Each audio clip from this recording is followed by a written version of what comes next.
En esta segunda parte vamos a ver cómo a partir de gráficos podemos visualizar y entender cuáles son las principales características de un conjunto de datos. El primero gráfico que vamos a ver es el histograma. Vamos a repasar cómo se construye un histograma.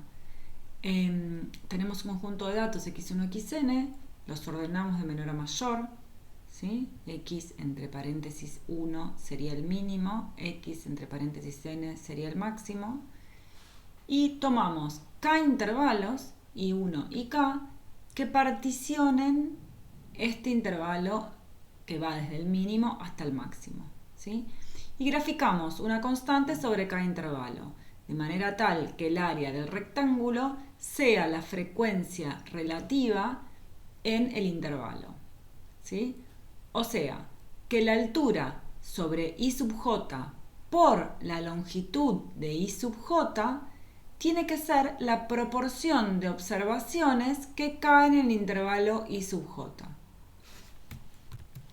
Entonces, si notamos cómo I sub j entre barras a la longitud de I sub j, entonces la altura sobre el intervalo I sub j tiene que ser la frecuencia relativa, la proporción de observaciones que caen en I sub j, dividido la longitud de I sub j. Bueno, acá tenemos histogramas de algunas distribuciones conocidas. Una normal 1,1, son histogramas hechos a partir de observaciones generadas con estas cuatro distribuciones. Una normal 1,1, una exponencial y una Poisson con parámetro 1 y un uniforme 0,2. Entonces vemos que el histograma construido con observaciones normales tiene la típica forma acampanada y simétrica. La exponencial los histogramas de la exponencial y la Poisson son asimétricos y el de la uniforme 0,2 es simétrico, pero no tiene la forma acampanada, tiene una forma rectangular. Acá tenemos el histograma correspondiente a los metros cuadrados de los departamentos en venta en Buenos Aires en 2016. Vemos que también es asimétrico. ¿Sí? Hay una gran mayoría de departamentos de menos de 100 metros cuadrados y después hay pocos a medida que voy aumentando los metros cuadrados. Cada vez obviamente hay menos departamentos, pero llega a haber departamentos de hasta 600 metros cuadrados. Vamos a analizar un poco de vuelta los datos de Pearson. Pearson estudió las estaturas de un conjunto de padres y sus hijos.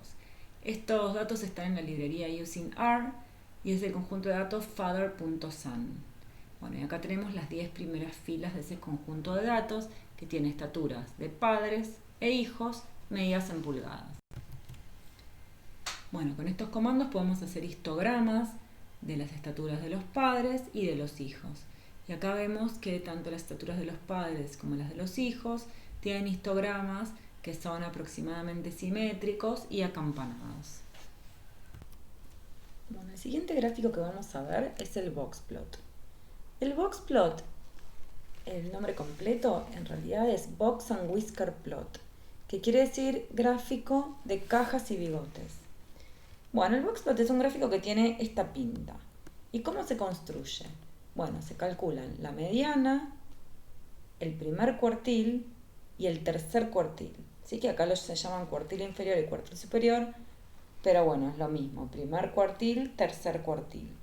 Y se dibuja una caja que vaya del primer cuartil al tercer cuartil y se dibuja un segmento correspondiente a la mediana, en el lugar donde va la mediana.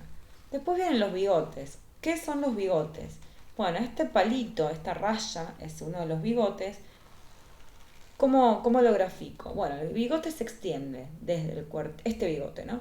Desde el cuartil inferior hasta el último dato que se encuentre a distancia menor o igual a 1,5 la distancia intercuartil del cuartil inferior, ¿sí? O sea, extiendo este bigote hasta 1,5 veces la distancia intercuartil o hasta que ya no haya más puntos a menos de esa distancia.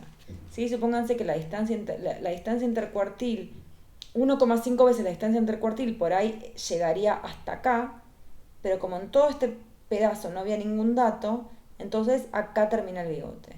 Bueno, para este lado lo mismo, 1,5 veces la distancia entre cuartil, por ahí llegaba hasta acá. Pero el último dato era este, entonces ya lo corto acá el bigote. Voy hasta el último dato que se encuentre a menos de 1,5 veces la distancia intercuartil. Y esos son los bigotes. Bueno, y hay datos que por ahí me quedan afuera de esos bigotes, que todavía, como en este caso, este dato está a más de 1,5 veces la distancia intercuartil del cuartil inferior. Entonces, me queda fuera el bigote y lo marco con un puntito. Esto, bueno, lo llamamos outlier porque es un dato que está muy alejado del grueso de los datos que se encuentran acá en la caja. Fíjense que en la caja están el 50% central de los datos, porque están del cuartil inferior al cuartil superior, se encuentran el 50% central de los datos. Bueno, este outlier está muy alejado de ese 50% central de los datos y por eso es un outlier. Acá tenemos qué pinta tienen los boxplots para muestras o para datos generados a partir de una normal 1,1, una exponencial 1, una Poisson 1 y un uniforme 0,2. Fíjense que el boxplot de la normal es simétrico, casi perfectamente simétrico, ¿no? Vemos que hay algunos outliers acá, ¿sí? Algunos outliers acá, algunos datos que están a más de 1,5 veces la distancia intercuartil del tercer cuartil, pero es casi perfectamente simétrico. La exponencial, en cambio, es bien asimétrico, tiene muchos outliers, entre comillas, o sea, muchas observaciones que están a más de 1,5 veces la distancia intercuartil de este borde de la caja, ¿sí? Y acá claramente se corta en 0, porque no hay ninguna observación que sea menor que 0. La Poisson también es asimétrica, porque, bueno, ya sabemos que nunca da menor que 0. Y tiene, bueno, un outlier y tiene este bigote bastante más largo que el de la exponencial, por ejemplo. Y la uniforme vemos que es también casi perfectamente simétrica, pero tiene los bigotes muy cortitos, ¿no? Eso es lo que muestra, eso es lo que nos dice que es una distribución, que es un histograma rectangular, ¿sí? Bueno, en este gráfico tenemos boxplots para los precios de los departamentos en dólares para cada cantidad de ambientes. ¿Está bien? Los ambientes de cada uno de los departamentos es un dato que también estaba en la base de datos original, que yo no se las puse en la primera diapositiva, pero bueno, pero estaba. Entonces ahora sí, lo voy a usar, esto de los ambientes, para mostrarles una de las cosas para las cuales sirven los boxplots, que es para comparar diferentes conjuntos de datos. Por ejemplo, acá comparo, acá con estos boxplots paralelos, puedo comparar los precios en dólares de los departamentos para diferentes cantidades de ambientes. Entonces vemos que, por ejemplo, ¿qué podemos ver? Vemos que a medida que aumenta la cantidad de ambientes, el precio mediano, mirando la mediana, ¿no? El segmento este del medio, el precio mediano va aumentando.